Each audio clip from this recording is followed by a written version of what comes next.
नमस्कार जैन दोस्तों, स्वागत है आप सभी का आपके अपने YouTube चैनल पर अभय स्टॉक पर। और मैं हूं आप सभी के साथ अभय यादव। साथियों, जो न्याय देने के लिए न्यायमूर्ति बनकर बैठा हुआ है, अगर वही भ्रष्ट हो जाए तो फिर क्या होगा? क्या उसके खिलाफ कोई निष्पक्ष जांच होगी? साथियों, ये एक मामला निकल कर आया है। दिल्ली हाईकोर्ट के एक जज हैं जिनके घर में बताया जा रहा है कि भारी मात्रा में अप्रॉक्स जो आंकड़ा दिया जा रहा है वो 15 सीआर यानी कि 15 करोड़ के आसपास का जो है कि बताया जा रहा है ऐसा कि नगद उनके घर से बरामद हुआ है। साथियों, ये जज इतने खास क्यों हैं और इन पर जो इल्जाम लगा है ये इतना ज्यादा हाईलाइटेड क्यों है? क्योंकि ये जो है यही वो जज हैं जिन्होंने कांग्रेस के खिलाफ जो इनकम टैक्स की जांच थी उसको एक तरह से मंजूरी दी थी। तो यहाँ पर सवाल ये पैदा हो रहा है कि क्या जो खुद ही जज हैं उनके खिलाफ निष्पक्ष जांच हो पाएगी? तो ये सारे सवाल हैं और इन सवालों का क्या उत्तर होगा ये इस वीडियो के माध्यम से हम आप तक पहुंचाने का प्रयास करेंगे। क्या क्या तथ्य हैं, कैसे कैसे कड़ियां जुड़ी हुई हैं, ये सारी चीजें आप तक पहुंचाने का प्रयास करेंगे। बाकी आपकी इस पर क्या राय है कमेंट सेक्शन में जरूर बताएं। और वीडियो स्टार्ट करने से पहले बस छोटी सी रिक्वेस्ट, चैनल को सब्सक्राइब कर लें, क्योंकि आप में से 90% लोग ऐसे हैं जो बस वीडियो देखकर चले जाते हैं, चैनल को सब्सक्राइब नहीं करते हैं। कर लो भाई, कुछ नहीं जाता है आपका, लेकिन हमको इससे बहुत सारा मोटिवेशन मिलता है आप तक फैक्चुअल चीजें पहुंचाने का। तो चलिए स्टार्ट करते हैं वीडियो को। साथियों, आप यहाँ पर देख सकते हैं कि socked Delhi high court chief justice lawyer after cash file found at जज हाउस, राज्यसभा चेयरमैन रिएक्ट। यानी कि ये पूरा हेडलाइंस जो है कि बना हुआ है। तो पहले समझते हैं कि पूरा मामला क्या है। तो साथियों, दिल्ली उच्च न्यायालय के जो न्यायमूर्ति हैं यशवंत वर्मा, इनका नाम जो है वो यशवंत वर्मा है। इन्हीं के घर से जो है कि ये पैसे का मिलने का जो है कि बात निकल के आया है। इनसे जुड़ा एक बड़ा विवाद तब खड़ा हो गया जब उनके सरकारी आवास पर भारी मात्रा में बेहिसाब नकदी पाई गई। ये नकदी की जो डिटेल्स है, अभी तक हम जब वीडियो बनाने जा रहे हैं तो इसमें समझ में आया है करीबन 15 सीआर की शायद बात चल रही है। ठीक है, 15 करोड़ की। इस घटना के बाद सुप्रीम कोर्ट के जो कॉलेजियम है उसने त्वरित कार्रवाई की, जिससे न्यायिक जवाबदेही और निष्ठा पर चिंता उत्पन्न हो गई। यानी कि जो सुप्रीम कोर्ट का जो कॉलेजियम है उसने जो कार्रवाई भी की उससे भी जो है कि लोगों के ऊपर एक ये हुआ कि जो हमारा जुडिशियल सिस्टम है उस पर प्रश्न चिन्ह खड़ा हुआ। बाकी इसको अब आगे समझिए तो हुआ क्या है। तो जो पहली घटना है वो है आग और नकदी के खोज की। इसमें कई सारे तथ्य हैं, आपको कड़ी बाई कड़ी जोड़कर चलना पड़ेगा। तो सबसे पहले समझिए, 14 मार्च 2025 को दिल्ली उच्च न्यायालय के न्यायाधीश यशवंत वर्मा के घर के स्टोर रूम में आग लग गई, जिससे घरेलू सामान और स्टेशनरी रखी हुई थी, जिसमें आग के आग को जो है दमकल कर्मी यानी कि फायर जो फाइटर्स हैं उन्होंने तुरंत बुझा दिया। हालांकि ऐसी रिपोर्ट सामने आई कि आग बुझाने के अभियान के दौरान न्यायाधीश के घर पर बड़ी मात्रा में बेहिसाब नकदी जो है कि रिपोर्ट की गई। अब जब दूसरा मैटर आया तो नकदी मिलने का जो है कि ये तो पहला मैटर था जब ऐसा रिपोर्ट में आया। उसके बाद अब इसका विरोध हुआ, इस रिपोर्ट का विरोध किया गया। साथियों, जब नकदी मिलने की कथित मामले की में विरोधाभासी बयान सामने आने के बाद विवाद गहरा हो गया। कुछ मीडिया रिपोर्ट्स में शुरू में दावा किया गया था कि न्यायमूर्ति वर्मा के आवास पर बड़ी मात्रा में नकदी मिली थी। हालांकि जब दिल्ली के अग्निशमन प्रमुख अतुल गर्ग ने इन रिपोर्टों को जो है कि खंडित करते हुए कहा कि अग्निशमन अभियान के दौरान कोई भी नकदी नहीं मिली, इनकार के बावजूद इस मुद्दे को व्यापक ध्यान आकर्षित किया, जिससे कानून और राजनीतिक हलकों में चर्चाएं शुरू हो गई। यानी कि यहाँ पर दो पार्ट्स बने। पहले पार्ट्स में जब आग लगी तो यहाँ पर फायर ब्रिगेड वालों ने आकर इसको बुझाया और उस समय रिपोर्ट आई कि इनके यहाँ पर बहुत सारा कैश जो है कि मिला है। फिर उसी के कुछ देर बाद ये रिपोर्ट आती है जो फायर ब्रिगेड के प्रमुख हैं अतुल गर्ग, इन्होंने कहा, जो अतुल गर्ग इसके प्रमुख हैं, उन्होंने ये बात कह दी कि नहीं, ऐसा कोई भी रिपोर्ट नहीं आया है कि हमको इस ऑपरेशन के दौरान कोई भी कैश नहीं मिला है। साथियों, दिल्ली फायर चीफ जो है कि वो इसको डिनाई किया और यहाँ पर यह भी हेडलाइन बनी। फिर उसके बाद यहाँ पर दूसरा जो मुद्दा आया कि एससी यानी कि supreme court collegium transfer Delhi high court जज after cash recovery at his residence, यानी कि उनके आवास पर, ऐसी हेडलाइन बनी कि उनके आवास पर कैश मिलने के बाद सुप्रीम कोर्ट की कॉलेजियम में एक तो आपके सीजेआई हो जाते हैं और चार चार जो है और अन्य जज भी, जो प्रमुख जज होते हैं वो भी रहते हैं, यानी कि टोटल मिलाकर इसमें 5 लोग होते हैं कॉलेजियम में, सुप्रीम कोर्ट के कॉलेजियम में 5 लोग होते हैं, ठीक है। तो इन्होंने जो है कि इनको दिल्ली हाई कोर्ट से इनका ट्रांसफर किया, और कहाँ पे किया, तो इनके जो इलाहाबाद हाई कोर्ट है वहां पर इसका किया, इनका ट्रांसफर कर दिया। साथियों, सर्वोच्च न्यायालय के कॉलेजियम ने दिल्ली उच्च न्यायालय के न्यायाधीश न्यायमूर्ति यशवंत वर्मा को उनके मूल, यहाँ पर पेरेंट यानी कि मूल उच्च न्यायालय इलाहाबाद उच्च न्यायालय में स्थानांतरित कर दिया, इसका प्रस्ताव दे दिया। यह प्रस्ताव उनके नए दिल्ली आवास में आग लगने के दौरान नकदी बरामद होने की रिपोर्ट के बाद किया गया। हालांकि कॉलेजियम ने यह स्पष्ट किया कि यह हस्तांतरण कोई दंडात्मक कार्यवाही नहीं है, यानी कि इनके खिलाफ कोई एक्शन नहीं लिया गया है, बल्कि यह एक नियमित प्रशासनिक निर्णय था, यानी कि इस पर पहले से बात चल रही थी, बस ये कोइंसिडेंस है कि ये उस टाइम किया गया है जब ऐसा कुछ मामला सामने आया है। हालांकि स्थानांतरण के समय को लेकर अटकलें लगाई जा रही थी कि क्या इसका कोई नकदी से संबंध या आरोप से कोई संबंध है या फिर नहीं है, तो ये सारी चीजें यहाँ पर हुई। साथियों, दिल्ली उच्च न्यायालय के जो मुख्य न्यायाधीश हैं द्वारा जो आंतरिक जांच की इसमें बात की गई है कि दिल्ली उच्च न्यायालय के मुख्य न्यायाधीश सतीश चंद्र शर्मा, देखिए ये जो है, ये सतीश चंद्र शर्मा जी जो हैं, ये दिल्ली हाई कोर्ट के मेन जज हैं, और जो यशवंत जी हैं ये यहाँ के सेकंड जो मेन जज होते हैं, प्रमुख जज होते हैं, उसमें ये दूसरे स्थान पर आने वाले जज हैं, ठीक। उनकी आंतरिक जांच जो है कि शुरू कर दी है।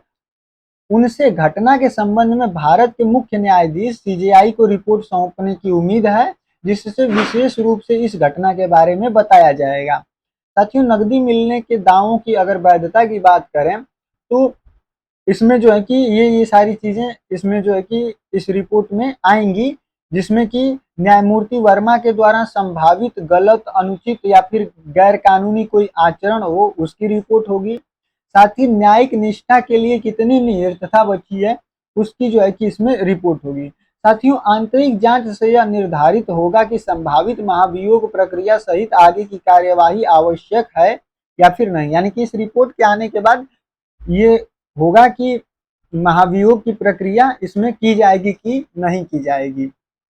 अगर यशवंत वर्मा की बात करें तो इनके अगर बैकग्राउंड की, तो इनका जो जन्म हुआ था 1969 में हुआ था, और ये ग्रेजुएट किए हैं दिल्ली यूनिवर्सिटी के हंसराज कॉलेज से, और लॉ की जो डिग्री है इन्होंने प्राप्त की है रीवा यूनिवर्सिटी जो मध्य प्रदेश है। साथियों, इन्होंने एज एज एन एडवोकेट 1992 में इनरोल किया, जिसमें कि ये इलाहाबाद हाई कोर्ट में पहले प्रैक्टिस किए, फिर उसके बाद 2014 में इनको एडिशनल जज इलाहाबाद हाई कोर्ट में बना दिया गया, और उसके बाद 2016 में इनको परमानेंट जज जो है कि बना दिया गया। साथ ही 2021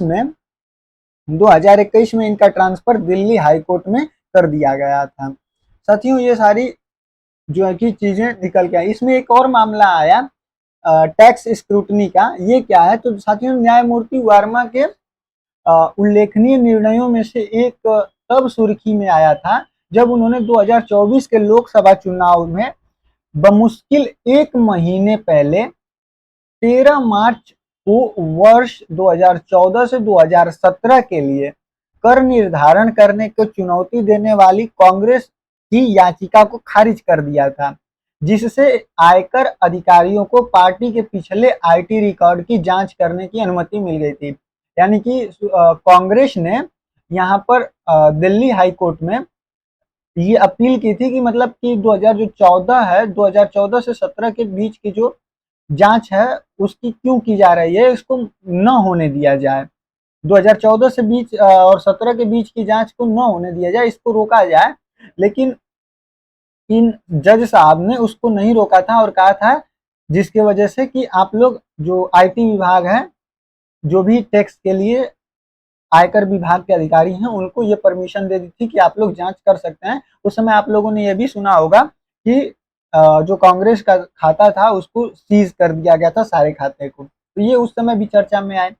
इसके बाद इन पर एक जो है कि केस भी हुआ था जो 2018 में किया गया था। वो मैटर क्या था, तो मामला जो है कि फरवरी 2018 का है, जब सीबीआई ने ओरिएंटल बैंक ऑफ कॉमर्स की शिकायत के बाद सिंभावली शुगर्स के खिलाफ जांच शुरू की थी। यानी कि एक मिल थी जिसमें कि ओरिएंटल बैंक ऑफ कॉमर्स ने जो है कि शिकायत की थी। बैंक ने आरोप लगाया कि कंपनी किसानों के लिए निर्धारित 97.85 करोड़ रुपए का जो है कि ऋण का दुरुपयोग किया था तथा जो धनराशि है उसका अन्य उद्देश्यों के लिए इस्तेमाल किया गया था। वहीं मई 2015 तक सिंभावली शुगर्स को पहले ही संदिग्ध धोखाधड़ी के मामले के रूप में चिन्हित कर दिया गया था तथा इसकी सूचना भारतीय रिजर्व बैंक को भी दे दी गई थी। इससे इनका कनेक्शन क्या था वो अभी हम आपको बताते हैं। साथियों, इसके बाद सीबीआई ने 12 व्यक्तियों के खिलाफ जो है कि 12 व्यक्तियों के खिलाफ एफआईआर दर्ज की थी, जिसमें कि यशवंत वर्मा 10वें आरोपी थे जो कंपनी के गैर कार्यकारी निदेशक थे उस समय। वहीं आरोपों की गंभीरता के बावजूद भी मामला गति खोता हुआ प्रतीत हुआ, यानी कि कोई भी एक्शन घुमा फिराकर नहीं हुआ और वर्मा सहित एफआईआर में नामित लोगों के विरुद्ध कोई भी महत्वपूर्ण कार्रवाई नहीं की गई। क्यों? क्योंकि आप सभी लोगों को पता है कि हमारे यहाँ क्या होता है, जब भी लोगों की पकड़ अच्छी होती है तो उनके जो पूरा मामला होता है स्टार्टिंग में तो कोई भी मामला ऊपर चलता रहता है और बाद में सब ठंडे बस्ते में, मामला जैसे जैसे शांत होता है सब ठंडे बस्ते में पड़ता चला जाता है।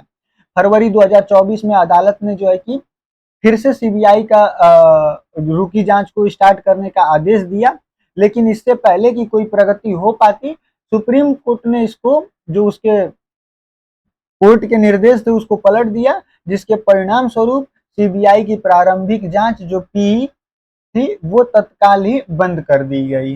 यानी कि इसमें कुछ नहीं हुआ। साथियों, पॉलिटिकल अगर रिएक्शन की बात करें तो इस कंट्रोवर्सी में आप देख सकते हैं कि बहुत ज्यादा ही इस पर रिएक्शन दिया है, बहुत ही स्ट्रांग रिएक्शन दिया है कांग्रेस ने।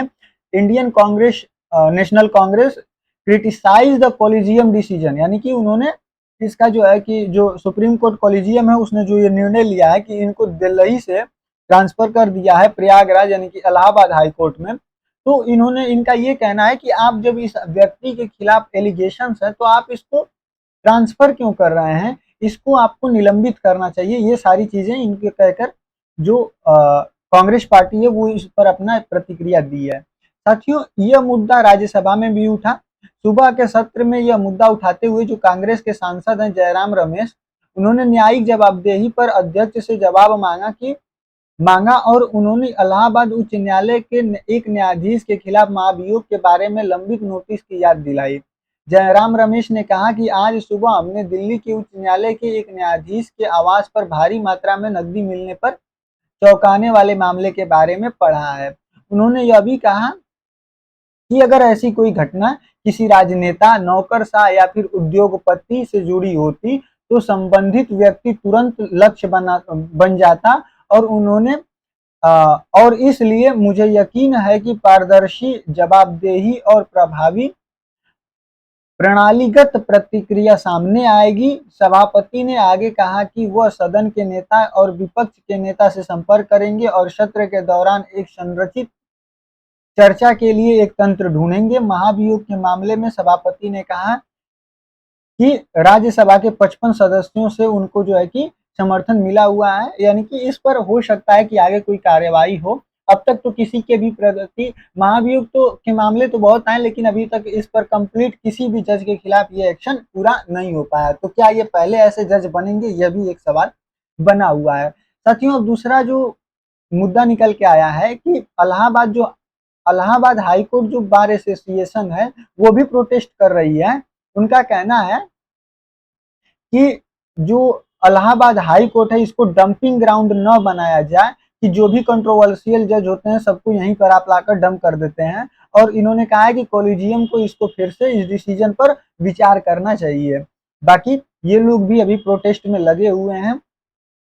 आगे देखते हैं कि इस पर क्या होता है। मुख्य प्रश्न जो है वो ये है कि जो अनुत्तरित रह जाएंगे, जैसे जैसे जांच आगे बढ़ रही है कई प्रश्न जो है कि उसके उत्तर नहीं मिल रहे हैं। जिसमें पहला है कि क्या वास्तव में नकदी मिली थी, क्योंकि अभी पहले स्टार्टिंग में ये हुआ कि हाँ नकदी मिली थी, और बाद में जो मुख्य प्रमुख हैं उसके फायर ब्रिगेड के, उन्होंने कहा कि नहीं, हमारे ऑपरेशन के खिलाफ तो, हमारे ऑपरेशन के समय में तो कोई भी नकदी नहीं मिली थी। तो साथियों अग्निशमन के प्रमुख ने इस इनकार किया, लेकिन रिपोर्ट जारी है। अगर नकदी मिली थी तो वह कहां से आई थी, साथ ही क्या यह न्यायमूर्ति वर्मा की अध्यक्षता वाले किसी मामले से जुड़ी है, और जांच लंबित रहने तक न्यायमूर्ति वर्मा को निलंबित करने की बजाय उनका तबादला क्यों किया गया। सबसे बड़ा सवाल तो यही है कि आप जब उनके खिलाफ कोई सबूत मिला है तो आप उनको जो है कि उनका ट्रांसफर क्यों कर रहे हैं, आप उनको सस्पेंड भी कर सकते हैं।